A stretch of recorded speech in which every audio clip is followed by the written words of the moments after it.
Actuellement, il existe 3 techniques d'analyse pour quantifier les toxines T2 et HT2, l'HPLC-FLD, la GCMS et la LCMS-MS.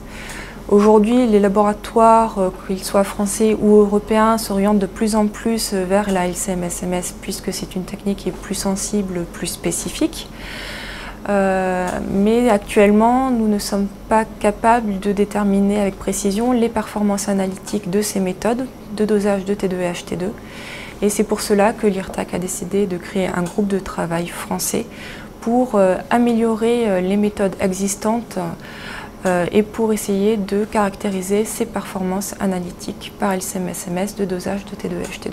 Ce groupe de travail a d'ores et déjà débuté et se terminera en octobre 2011. Donc la maîtrise d'œuvre technique de ce groupe de travail est assurée par les laboratoires d'Arvalis, Institut du Végétal et de Capinov. 6 autres laboratoires participent à ces essais. Et l'objectif est d'améliorer les méthodes de dosage de T2 et HT2 par LCMS-MS sur matrice céréalière. Donc il n'existe pour le moment aucune méthode normalisée de dosage des toxines T2 et HT2.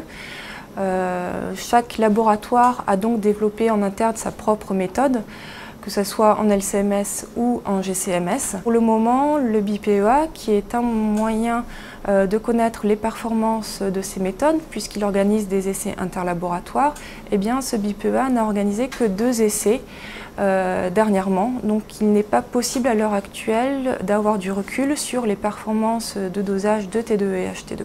Donc, dans un premier temps, nous allons réaliser des études méthodologiques en nous basant sur des points critiques qui ont été préalablement identifiés. Les résultats de ces études vont nous mener à rédiger un protocole, un mode opératoire sur cette méthode de dosage. Et cette méthode sera caractérisée au niveau de ses performances par la réalisation d'un essai interlaboratoire.